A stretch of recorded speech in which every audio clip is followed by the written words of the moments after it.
Welcome, and thank you for joining for another whiskey review. Today, we're going to do a Tamdhu, Dustin. Going back to Tamdhu and a Mike B sample. This time, Tamdhu 2003 Cask 5892 First Fill Sherry Butt.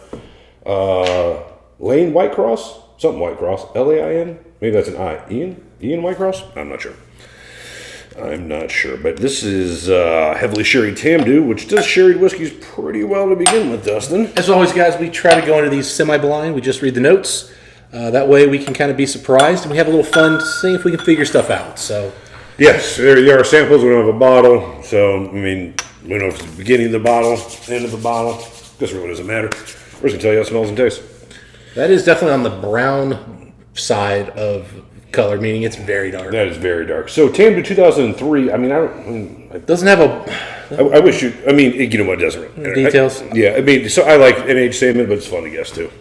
This is kind of a nice combination where it's got a little bit of that, like, dirty oak, but it also has a lot of sweetness. My goodness, that's a rich, decadent sherry. Getting raisins still on the vine. Like, I don't know, the twigs are still in the box. Tamdhu does a sherry matured whiskey pretty well. They do. This is I don't know if this is like 10 years old and just punchy sherry. It could be 15. I don't know. I'm thinking around that 15 mark, just my gut feeling. That'd be my guess. I'm not getting like super dark. I mean, it could be 18, but... I mean, it's 2003. That was 22 years ago. I mean, that really doesn't tell us anything. No, I mean, we know Mike's collection is deep, wide, and old. Other than it's no more than 22 years old. No, we do that. It's not 30 years old. Right. We know that. That's the only thing we can glean. My nose can pretty much tell you it's not over 22 years old. It's heavy sherry like you'd expect from a first fill. Yeah, raisins, big time raisins. A nice chocolate leather, if that makes any sense. I get you. The raisin really is the dominant note here. Again, I'm getting some dried oak, some little fig notes coming through. Chocolate's building for me. Maybe fudge, not chocolate. Getting a little bit of dirtiness. I'm getting a little bit of the Tamdhu malt is there on the end, but man, is it hard to really discern much from it. I mean, I haven't had a ton of them. 2 or 3 that I've reviewed. The 15 was easily my worst overrating on a whiskey ever. Not that it wasn't a good whiskey, I just way overrated it. Yeah. It was like an 88, and I think I gave it a 92. Keith threatened me. I don't know what it was. Maybe it was a 90. I'm not sure. I think it was a 90. I think it was 90, 91, yeah. That's ridiculous. I think it was a 90. Still good whiskey. Yeah.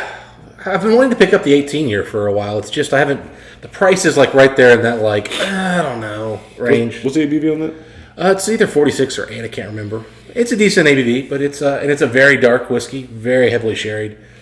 And the problem with the Tamdhus is where I'm at, they seem to be super expensive, and some people tell me they get much better prices. Like, I was talking about the 15 with somebody the other day, and I was like, it's 160, 180 where I'm at, and they're like, oh, I'm paying 130, and I'm like, yeah, well, that makes a whole difference. Yeah, I thought it was like around 120 back in the day. Or this when Keith gave me. Back when Ohio carried it, but they've dropped it. Yeah. So yeah, we don't get it in Ohio at all. I always like the bottles too, like long. Yeah, like it's a cool sleek. bottle. Yeah, it's got the lines kind of going on. I always, I appreciate long, skinny bottles on my bars. Just because there's squatty bottles. There's all kinds of shapes. Mm-hmm. You get a tall, skinny one that fits anywhere.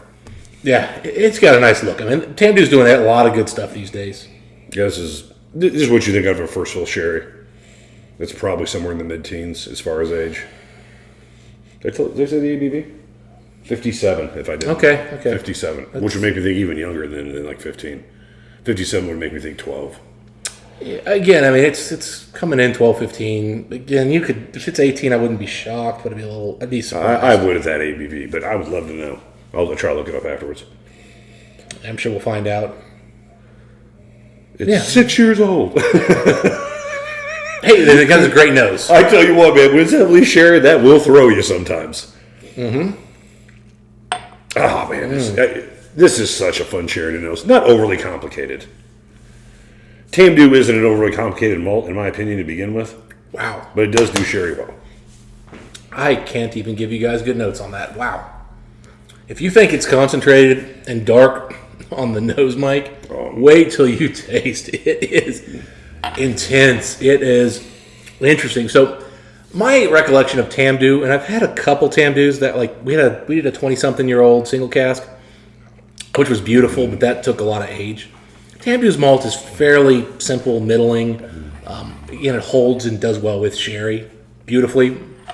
I'm getting kind of a very boring, dull malt that's just carrying an insane sherry bomb here. Wow. Chocolate covered in orange, or oranges covered in chocolate. Spice. I can't believe you were able to pull out that citrus note. It was so like concentrated for me. Oh man, that's good. It's oily too. Like it is so thick on the mouthfeel. I mean, I was almost like in my head, it was almost like I was like getting something that was just gritty. Like they squeezed the pulp out of the freaking orange. I mean, it was just gritty, like intense. Blood orange and chocolate. A lot of oak on there. I can't wait to try water on this one because I think it's going to open up and let me enjoy all those notes. Yeah, I think this will be nice and open up beautifully. Probably. Because that was just intense. Tastes like you expect 57% to taste like. That was. It was more intense than 50. I mean, that thing was intense, Mike. Just a lovely sherry blown away. finish too. This right here on the sides, chocolate, a little stinging still. Yes, again, driven by that ABV. Actually, it reminds me a little bit of that Glenlivet we did, that single cast, the exceptional one. Oh yeah. Again, that intensity. Although Glenlivet's malt is a little chalky on the finish, this is a much cleaner. It's simpler.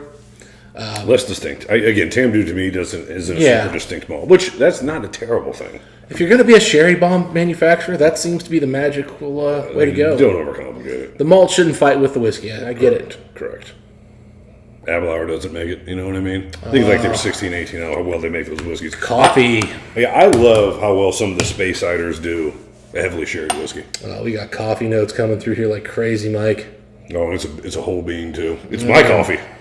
It's my Ethiopian Vienna. It's a clean coffee. It's not a super burnt or charred one, and it's not a super sweet citrusy one. It's just very clean. I'm sure the viewers do not know how big of a coffee connoisseur I am. I have 2 local roasters as clients, and man, as you know, I love coffee. Make it for you and Keith in the morning usually. I'll have people come over, friends or whatever, just like, hey man, you still have that coffee you had 4 or 5 years ago? I'm like, you know I do. It's the exact same. I didn't change. And Mike's coffee is a very, I would say, leaning towards the darker side, but kind of middle of the road. It's the darkest one they have. It doesn't have like those really like burnt notes you get on some. I agree. It's a clean.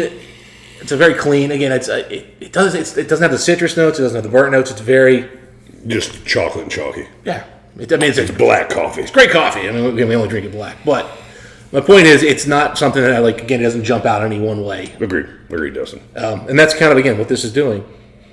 Yeah. Coffee beans and chocolate. Yeah, this is like espresso, chocolate, and grapes.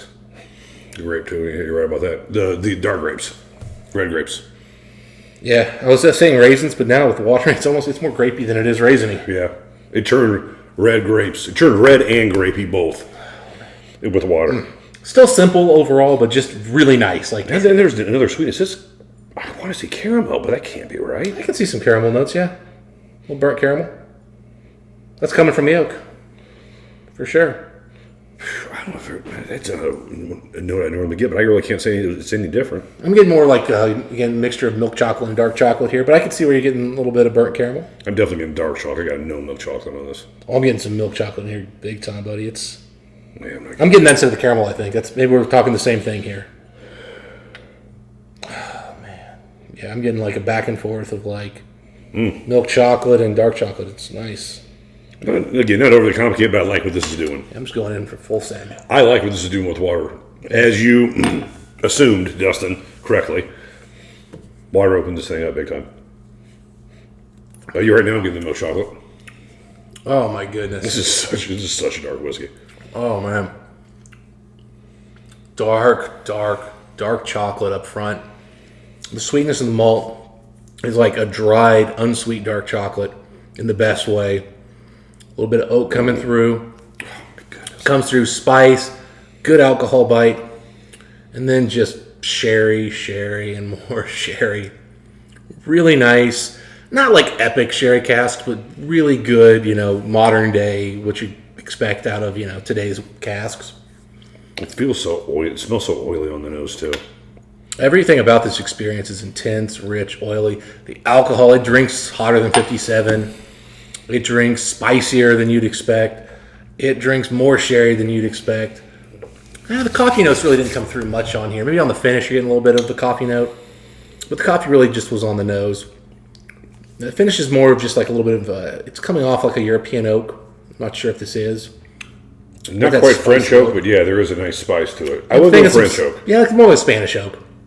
But again, it's nice and spicy. Yeah, I mean, this is Spanish oak Oloroso. This was intentionally made for whiskey. This wasn't, drinking sherry, but it's a well done version. Good cask. Chocolate bitters. Mm-hmm. This is a rare whiskey. I like a couple drops of water in it. I mean, it was too intense. I mean, it was like it needed a little. I would say, well, maybe. It's like the Bunnahabhain 21. It's too concentrated, sorry. Well, I'll go with that. It's like the Bunnahabhain 21. Like, it was a really good whiskey neat. Mm-hmm. And that is a good whiskey neat. Mm-hmm. As soon as you put a water in, like, oh, man, you melted this perfect together. Yeah. Perfect together. It's grandma. She knew what she was doing. Yeah. It wasn't her first cake. Yummy. I mean, this is kind of what I think. Used to think of like the Abelau or Abuna and those early batches. This is kind of never this rich. No. But I mean, as far as like hitting the dark notes, hitting the dark. It was not that. You're right. This is espresso. What I'm getting at though, like in terms of the quality of the sherry and like the overall experience, this is kind of what that used to do for me a little bit. Because today there's really not an entry level cheap cask strength sherry bomb that like. Even if you go to 150, I can't think of a cask strength sherry bomb. I'm excited. What's Abuna? The Abuna? Uh-huh. Well, they're just not as good anymore. Yeah, it's my issue. Yeah. Same thing with like the Glenfarclas 105 or whatever. Someone told me like batch 68 was one of his favorites lately or something. But aren't we in like the 90s now? Like, I'm just saying you can still have gems. Yeah, no, I get it, but I feel like somebody else made the comment that the recent batches have gotten really hot on those, and I fully agree. It was always hot. Yeah, but if you're someone who's obsessed. No, but I mean it's gotten hot. It's gotten connoisseur hot. Maybe we should try that out. Dustin, whiskey score time. You go first. We'll go right down the line, buddy. I'm going to give this an 88. Mm-hmm. This is awesome sherry cask forward whiskey, but I mean it just like you said, Mike. It's not that complicated. It's just it does a few things really well, and God bless it for that. I enjoy it thoroughly. I would absolutely buy a bottle. I would absolutely love to have this. But, I mean, like, the finish isn't super long and lingering. Like, it's kind of gone. Doesn't do transitions. It's just, boom, here I am. Look at me.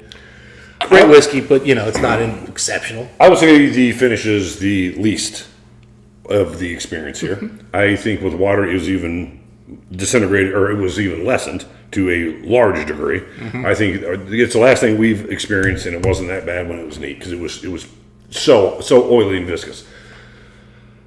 Dustin, it's enjoyable whiskey. It's all of an 88. And I was right there with you. That's a good score.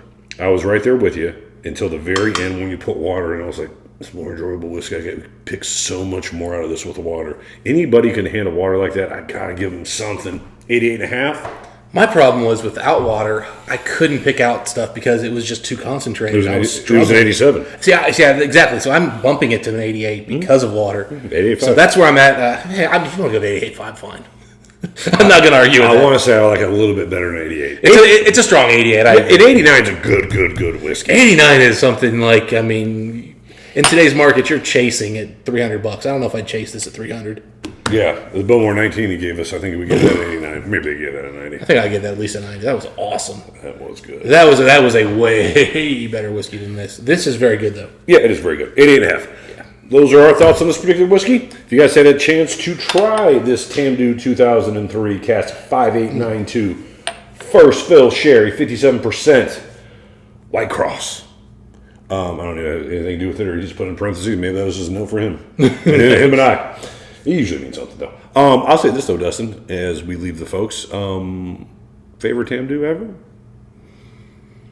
It's up there. That single cask we brought was pretty good as well. That was better, probably. But yeah, top two. It's definitely up there. It's my favorite sherried one I think I've had. I've enjoyed some of their batch strength or whatever they call them. 15's good, but I've not had anything that I still regret not picking up that 36-year-old for $300. God, that was a mistake.